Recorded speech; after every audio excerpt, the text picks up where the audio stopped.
backing or foundation cloth, depending on what part of the world you're from, it's basically the same thing. It's what you hook into. And it's like the foundation of your house. If you scrimp on the backing, you could build the Taj Mahal and it's going to sink or fall over or do something horrible, and it's not going to last the way it needs to last. You know, even a shack needs a good foundation, right? So it doesn't matter what you're building. Start with a good foundation and you'll never go wrong. Now, what makes a good foundation? I'm going to talk about the four that are available, which ones I prefer, when I would use each one, and give you the pros and the cons of each of the backing. Now I'm going to start with the cheapest and work my way up to the most expensive. Spoiler alert. In my opinion, the most expensive is not necessarily the best backing, but you need to make that choice. So let's look at the other camera. Boom. And this one is burlap. Now, I don't know what it looks like on your screen. On my screen, it's looking very white. It has a definite yellow cast to it. Well, it's definitely whiter than that. Looks like it's the lighting, because when I do that, it looks different. Burlap is rough to the touch, something I don't like. It doesn't stick to the grippers really tight. I don't like that. The reason I stay away from burlap is it rots too quickly. This will rot in about 15 years in weather that is humid, like Northwest Ohio. Now, some say, I've heard some old rug cooking teachers say that they spray their burlap patterns to keep them from drying out. So I don't know, maybe it rots faster in a dry climate. I don't know. All I know is that my friends who have been hooking for a really long time all started on burlap, and their burlap rugs that were about 15 years old are beginning to fall apart. And they're spending as much time repairing the rug as they were making the rug in the first place. Okay. Now, burlap, sometimes you will find something called Scottish burlap. Well, Scottish burlap is still burlap. Okay. It is the weave. If you get something with a fancy name on it, what it might tell you is that maybe the weave is a little bit more even, but the fiber is still the same fiber. It's going to rot the same no matter what. Burlap can also trigger allergies. As I said, it doesn't stick to the grippers. The good news is it's cheap, but it's really not that much cheaper than a good backing. And it comes in various qualities. So not all burlap is appropriate burlap for rug cooking. So buy it from a reputable dealer if you absolutely must use burlap. But I do recommend that you don't use it. Now what you're seeing is the back of a pattern that's bleeding through. And that's because this is the only piece I have, which is a partially hooked pattern. So let me move that out of the way. Next up in pricing is monk's cloth. Okay. Monk's cloth, what it has going for it is that it is cotton. So it's softer to the touch. It sticks to the grippers really good. It has, you can identify it by either this white line that is woven in the fabric every so often, or by the weave of the fabric. It's a 2x2 weave where two fibers go up and over and then they go under. The problem with this is if you're unfortunate to stick your hook in that hole that's created by the 2x2 weaves, it's really tough to get a loop up. Now, when would I use monk's cloth? I would use monk's cloth to hook the little tiny pins that I showed you, was it last week? I would use monk's cloth if I was hooking clothing, but who does that? Okay, well I do, I hooked a vest. But if I had to do it over again, I would hook that on monk's cloth because it's limp and it's more supple like clothing would be. um, it stretches, which is really bad for packers. Okay, so if you were to hook perfectly inside these two lines and you were to pack down here but not pack up here, your finished piece would bell out. And that's never a good thing. And that happens even with experienced rug hookers. So this, unfortunately, is the hardest, most difficult backing to use. So if you're struggling with your rug hooking and you bought a kit and this is what came in the kit, this is your problem. It's not you. It's the backing. Okay? Because of the stretchiness and because of the limpness, I don't recommend monk's cloth. If you put a monk's cloth rug on the floor, you're going to have to be smoothing it out periodically because it's not stiff enough to lay flat. Okay, moving on to rug warp. Now, rug warp is my absolute favorite. Now, there's an old kind and the new kind. And I know for sure this is the old kind because this is actually the back of a piece of the backing that I cut off my room size pattern that I started back in 2007. The new rug warp was introduced in 2005. I actually had to look that up. And this was hooked in this one because I could get this rug warp in 200-inch wide rug warp. And since I was doing a room size rug, I wanted it nice and big so that I wouldn't have to seam it at all, right? But look at the difference between the two. The threads that are used for the weaving are much thicker than they are here. The holes that you see here are much thicker than they are here. Now, this is what I'm hooking my room size rug in, and a lot of that is 8s. 6, 7s, and 8s, some 9s. You know, I'm using all kinds of cuts. And I can pull it up through this. I can't pull it up 10 hours a day, 6 days a week, because that would blow out all my muscles. But I can definitely hook on this and pull up the wider cuts. This is going to be even easier. The good news is you can still use small cuts on this. So what I like about this is that you've got one backing that'll handle all cut sizes. It's very stable, meaning if you draw in the ditch, and this is the backing that is the easiest to draw in the ditch, you simply put your pencil, and it's going to be a little bit tougher because I've got all these layers. Put your pencil in the backing, point it in the direction you want to go, put a finger down here to balance it, and drag. And you can draw a perfect line. Don't ever use a ruler on the fabric. Your ruler is straight, but the fabric's not. So draw in the ditch, like I just did. And rug warp is the easiest to do that.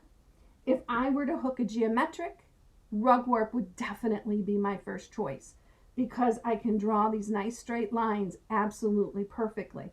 Now, one thing to be aware of, don't get so tied up in making it perfect that you're counting threads.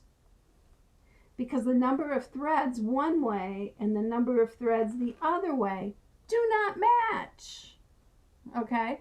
So you do not want to count. Just use a ruler, or what I do, this is usually my measuring stick when I am designing a rug. If I want to repeat this measurement over here, I just do that.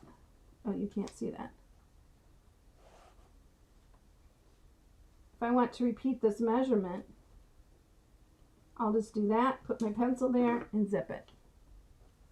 So this becomes my measuring stick. It's a little easier to see. I don't have to read the teeny tiny numbers. And as long as I don't mix up my pieces of paper, I'm good to go, right?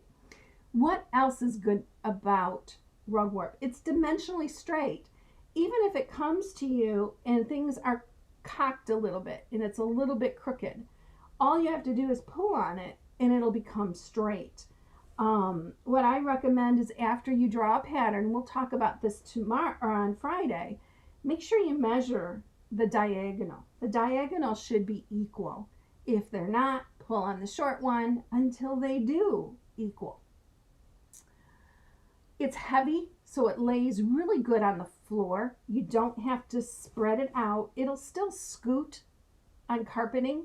If you take and put the hooked rug on top of carpeting, it'll still walk just like a linen rug will, but it won't end up like this.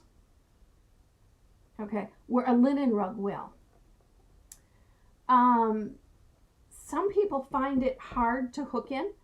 What I like about it is once you pull a loop up, it stays there. It doesn't, how can I say this? It doesn't pull out as easy as it does on the next backing that we'll talk about, which is linen. I have animals, and this is what I recommend for footstools. I have a footstool that is several years old that my kitten, when we got her, decided it was really cool to like hang on the side of it. And she would do that. She never pulled out a loop. She even got in a bad habit of scratching. Never pulled out a loop. She did rip some of the wool, and I just simply gave it a haircut and it looked just like new, and we're good to go. Okay, so let me see. It's cotton, so it's low allergy. It's the easiest backing to draw a straight line. We talked about that. Best for footstools. And it does come in a wider width. I consistently sell rug warp at 75 inches. So a 75 inch, once you take off maybe 5 inches, you got a 65 inch width rug.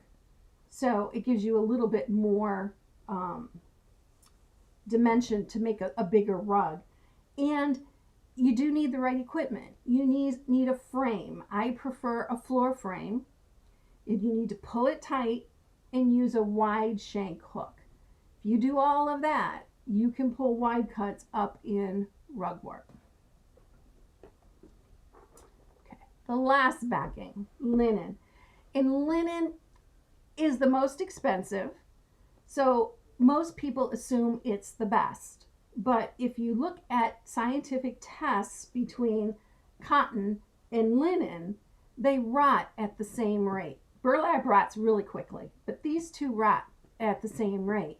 They both are going to rot faster than the wool will. So your finishing is important. What you do with your finish is important. And I've got videos out about the knife fold edge and avoiding a knife fold edge.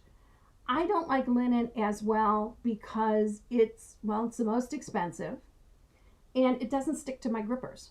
So it's constantly pulling off of my gripper. So I'm constantly fussing with it. You can get it bleached or unbleached. This is unbleached, which is sort of a brown color. Unbleached linen is more of a white color. I don't know what the bleaching does to it lifespan wise. I don't know. It feels like it would break when you fold it to do the sewing at the end, which does not happen with the cotton backings. It's easy to pull a loop up, but it's just as easy for that loop to pull out. I spend more time fixing loops on my linen rugs than I ever do on anything rug warp wise. So they're very prone to damage. You have to kind of watch them a little bit more. The other thing is the consistency of the linen. What you buy today might not be available tomorrow. So, and the linen you get from one person is different than the linen you get from someone else. And I know from a wholesale point of view that you can buy linen about as cheap as burlap. And is that the best backing? I don't think so. There's really only one source for the rug warp, so that makes it consistent. And it's the same as it's always been, with the exception of the change that was made in 2005. So, and that was a while ago. We dealt with it, and it turned out that what's going on was, or what it changed to turned out to be a better product. So it was a very good change.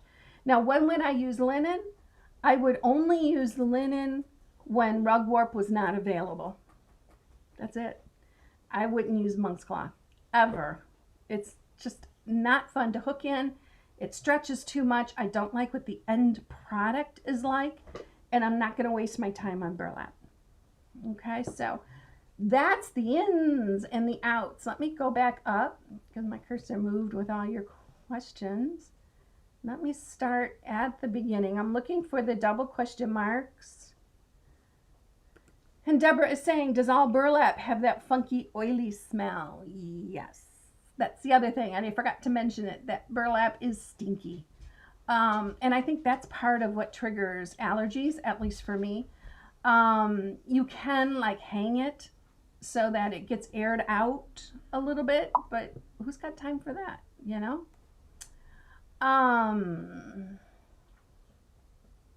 This one doesn't have a question on it, but Deborah is saying, I have a large piece of backing that is a coarse weave like burlap, but it is colored like natural linen, tannin with more gray with darker gray-black specks. Oh, it's not a question. Oh, here's the rest of it. Not golden color and no oily smell. Is there a test to tell burlap from linen? Burn test, bleach test? I have no idea. Probably not. And I wouldn't trust either one of those. The bleach test works on wool because it's an animal fiber, where linen and cotton are definitely plant fibers. So yeah, it's not going to work. You're going to have to like figure out where it came from or use it for a texture sampler. Okay, that's always the answer when you have a piece of backing that you no longer want to use it for a texture sampler. And if you don't know what I'm talking about, I talk about the texture sampler on a lot of older videos, and it's covered in depth in my course, Practical Color Planning for Rug Hookers, and you can reap the benefits there.